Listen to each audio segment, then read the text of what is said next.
गुमशुदा अंगूठी। एक रोज़ मलका जब नीलूफर की माँ से मिलने आई तो ये देखकर उसे बहुत हैरत हुई कि उसकी बेटी फूल कर मोटी होती जा रही है। इतनी मोटी बेटी को देखकर उसकी हैरत से कहा, बेटी ये तुम्हें क्या होता जा रहा है? अम्मी हजूर, हम तो ठीक हैं, आप ही ने हमें बहुत दिनों बाद देखा है इसलिए शायद ऐसा कह रही हैं। बस थोड़ी सी कमज़ोरी हो गई है, खाने पीने की तरफ ध्यान देंगे तो ठीक हो जाएंगे। बहुत दिनों बाद देखने की बात नहीं है, मलका की माँ ने फिक्रमंदी से कहा। तुम बहुत मोटी हो गई हो और ये कोई अच्छी बात नहीं है। इसमें क्या बुरी बात है? मलका ने लापरवाही से कहा। दुनिया में तो मुझसे भी ज़्यादा मोटे लोग पड़े हैं। हमारे वज़ीर खुराक तो इतने मोटे हैं कि उस दिन फर्श पर गिर पड़े थे तो खुद से उठा भी नहीं गया, मुहाफिजों ने उठाकर खड़ा किया था। तुम्हें उन लोगों से क्या मतलब? तुम एक मलका हो। मैं तो कहती हूँ कि संजीदगी से इस तरफ ध्यान दो। मोटा होना कोई अच्छी बात नहीं है। पूरे जिस्म में चर्बी बढ़ जाती है जिससे मुख्तलिफ बीमारियाँ जन्म लेती हैं। सांस लेने में दुश्वारी होती है। अपना नहीं तो अपने दोनों शहजादों का ख्याल करो।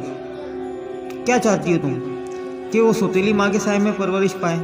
याद रखो, मेरी बात नहीं मानोगी तो पछताओगी। इन बादशाहों का कुछ पता नहीं होता, दूसरी शादी के बहाने ढूंढते हैं।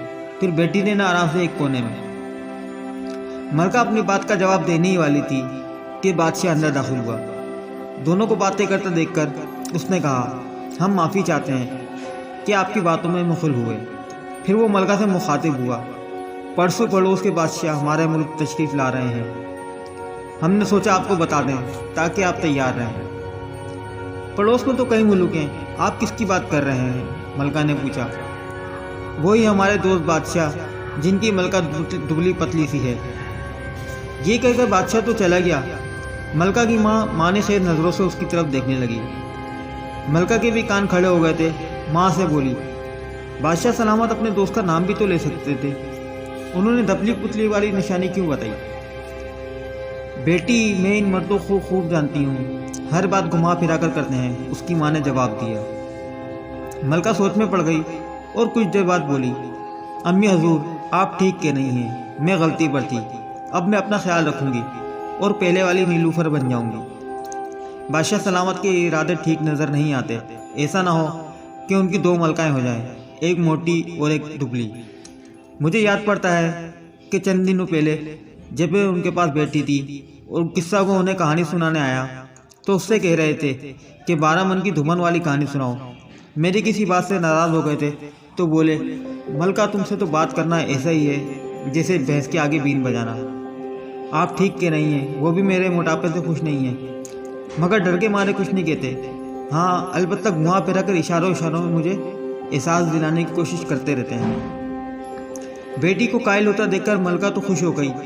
अपनी अंगूठी उतार कर उसको दी और बोली, इस अंगूठी को पहन लो।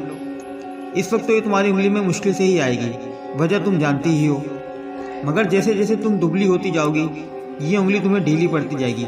बस तुम समझ लेना क्या तुम फिर से नीलूफर बन गई हो। मगर बेटी एक बात याद रखना, अंगूठी तुम्हारे अब्बा हजूर ने हमें शादी के मौके पर दी थी।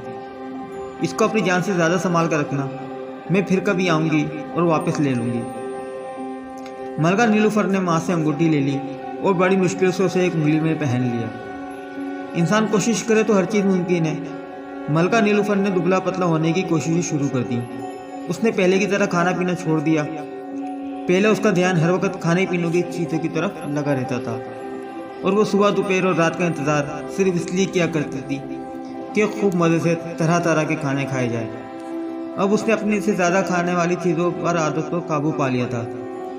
सब दस्तरखान पर बैठे तो मज़े मज़े के खाने खा रहे होते थे, मगर नीलूफर कच्ची सब्जियां और फल खाती। शाही तबीबा भी उसके राब्ते में थी। उसने मलका को पैदल चलने का मशवरा भी दिया और दूसरी मुफीद बातें भी बताई थी। मलका रोज़ महल की छत पर जाकर चहलकदमी करती। कभी कभी उसके साथ बादशाह भी चला जाता था, जिस रोज़ उसके साथ। दोस्तों, आपने सिलसिलावार कहानी की पहली किस्त मुलाहिजा की। जल्दी दूसरी किस्त के साथ हाजिर होंगे। आपसे दरख्वास्त है कि चैनल को सब्सक्राइब करें और बेल आइकन पर ज़रूर क्लिक करें ताकि आपको आने वाली तमाम वीडियोस मिलती रहें। शुक्रिया।